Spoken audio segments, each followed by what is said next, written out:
One of the big faults that we see with players who are overswinging, assuming their body turn is in check, is that their back arm, Toby, is flexing too much, isn't it? Absolutely, absolutely. It's one of the biggest things that we see that when we look at the database of golfers that we have is that every single professional golfer, none of them take it past 90 degrees with their back arm in the backswing.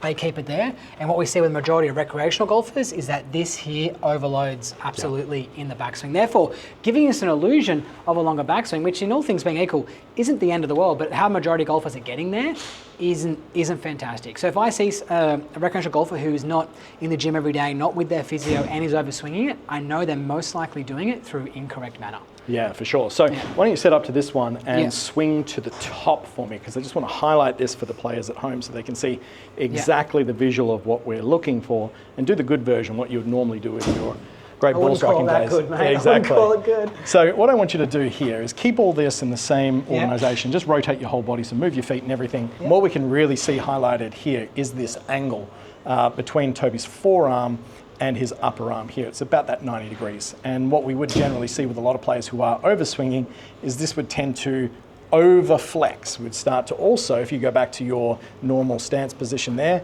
you're going to see that start to then also couple with a bit of an extension of this lead wrist, and everything starts to collapse, right? It gets very long and loose. It's not that they're over-rotating these players, it's they're losing control of this back arm, aren't they, Toby? Yes.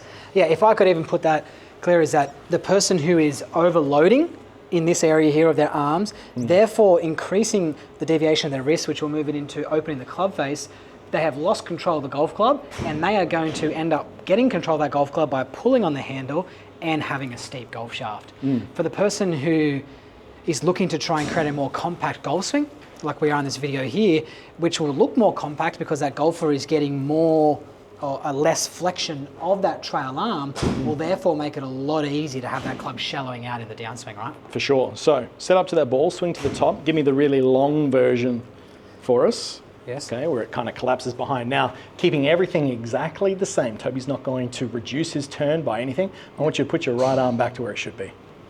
Perfect. Now, what a difference that made. Now, what do you feel here, Toby? Tell me about the feels. Yeah, I would definitely say width is one of the key things that I feel to that position to there.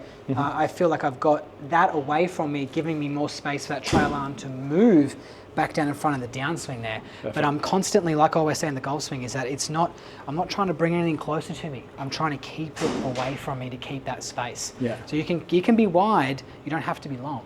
And you've got a great podcast. If you haven't checked it out, make sure you do. It's called the Golf Coach Podcast, and Toby interviews golf coaches from all around the world, the most high performance coaches out there. And if there's a big commonality of all the coaches out there that I've also experienced in my travels around for this YouTube channel, is that really to make a more efficient golf swing, especially in the backswing component, you're looking for a big body turn, but a shorter arm swing. Yeah. And too many recreational golfers don't have enough turn in one way or another, and then have a very long arm swing, which makes it hard to time and match up at the moment of impact. Yeah, well, let's get into some stuff to try and help that golfer not overflex that arm, right? Okay, perfect. So let's identify the trail arm as the main issue here, and we love to use a trail arm because it's our dominant arm within the golf swing, and it's the best arm that we can communicate within our brain because we spend so much time doing everything with our trail arm, right?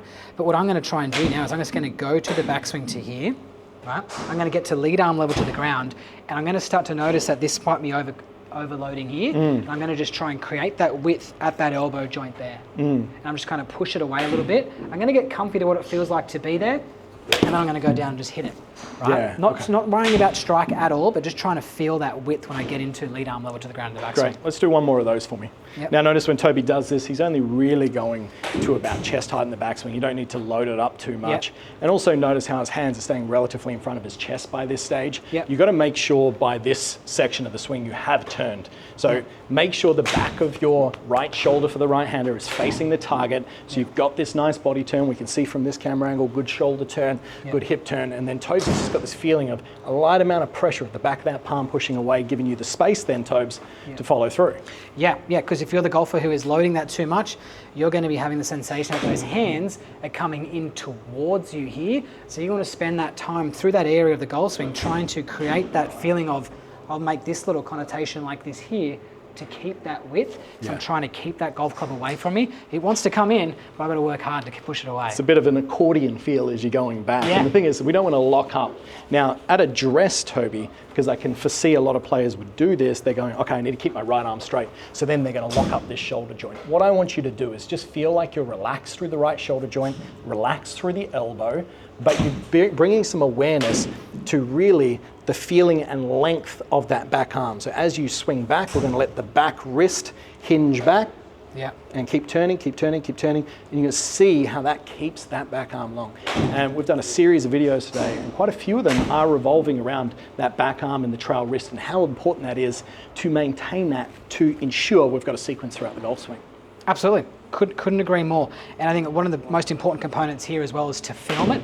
Don't try to rely on feel when you're doing this here. Film it and check it, because you're going to look at it, and I know for a matter of fact you're going to look at it the first time and go, I cannot believe that that's actually still quite narrow. Yeah. And you've got to get the understanding and train yourself on what wide is, and you've got to see it and use proof. You've got to use proof for this one. Perfect, perfect. So as I face the camera here, Tobes, I want you to talk about, from this angle for the guys at home, as I go back, really the differences between where we would like to see them here, right arm on top of the left, as opposed to...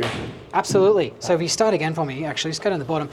Your trail arm, your right arm here is around 170 degrees of flexion by this point in time, right? We've got to get that to 90. So we've only got to flex it about 80 degrees in the backswing. So what we see with the majority of recreational golfers, they just do this too much. So we've got to work out what it feels like to get to the top. To be at roughly 90 degrees is absolutely ideal. At lead arm level to the ground here, if you want to look for a checkpoint, guys, is that trail forearm is going to be horizontal with the ground, level with the ground, which will get us about 120 degrees here from Kerrod's massive bicep to his forearm, right? And then as we move to the top, it's only got to move 30 as you're extending and tilting in your spine there, right? Yeah, perfect. You can see straight away how that's going to unload those hands back in front of the chest and give us lots more room. All right, absolutely. So jump in there, mate, and map out a slow feeling so everyone at home can see how well you control that trail arm. Make sure it doesn't get too long. Keep it nice and compact. Yeah, good. I just want to feel like what it feels like to be there in space. Come down, relax. Would you like me to do a slow one? Off you go.